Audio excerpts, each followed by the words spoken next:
I used to do deliveries as kind of a side gig in my 20s. It's been a while since then, but I always remembered this one incident that happened during that time. This night, an order was put in at our restaurant at 9, and I went to drop it off around 9:20. I had no reason to believe this was anything other than a regular delivery order. The only slight difference was that it was a little bit farther than usual, being 20 minutes away. It was also 20 minutes in the other direction of most of the residential areas of our town.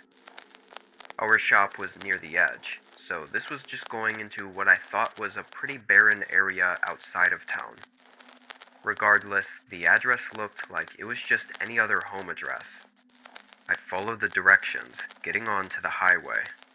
This wasn't like the typical huge 4-lane highways. It was just a 1-lane road that led from our town, through the forest, into the next town over. Everyone still called it the highway, though. I knew there were some older neighborhoods and houses off this road, so I figured it was going to be one of them. I drove on that road for 15 minutes. It was pretty dead out there at that time of night. When the directions came to an end, though, I was taken aback. It didn't tell me to turn anywhere.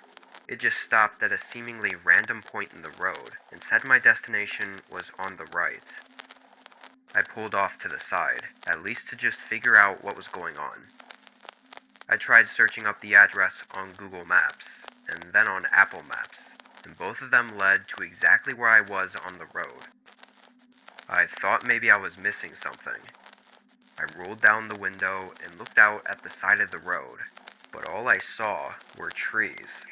It looked like a forest and nothing else. No dirt driveways, or lights, or anything. I decided to just call the customer and ask where the hell his house was, or if there even was a house, because honestly, part of me was thinking this was some kind of joke. The phone rang, and I put it up to my ear as I continued looking out at the forest. Only a second later, a light suddenly glowed from out in the trees. It wasn't bright, but still noticeable in the pitch-black woods. It went out after a moment though, and before I could think about it too much, a voice came through the phone, asking who was calling. "Hey, I got this order here, but I think we have the wrong address." He asked me where I was, and I described the area to him. Oddly, his response was that it sounded like I was in the right place.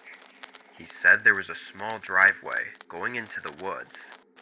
I told him I didn't see it, but he said it was hard to find and that I might have to get out to look for it.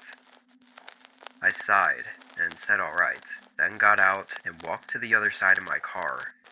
I started asking which direction I should look, but he suddenly hung up on me.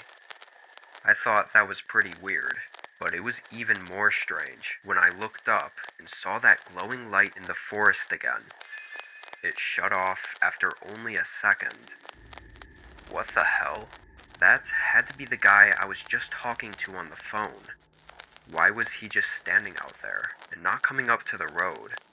And if he was out there, then why wasn't I seeing a driveway going in that direction? I looked back down, and I guess I saw what he was talking about. There was an extremely thin, rugged dirt line going into the woods. I say line because that's basically all it was. Definitely not a driveway. It looked like it was scrappily carved with a small shovel or something. There was no way in hell I was going to walk down that and into the forest, especially not with whatever was going on with the guy out there. I set the food on the ground, right on the side of the road. As I did, I started to hear leaves rustling from the bushes out in the forest. I hurried up and got in my car, then bailed out of there. Thankfully, I wasn't dumb enough to listen to the man on the phone and go into the woods. Something was wrong. I could feel it, but I didn't have anything to really prove it. What could have happened that night, I'll never know.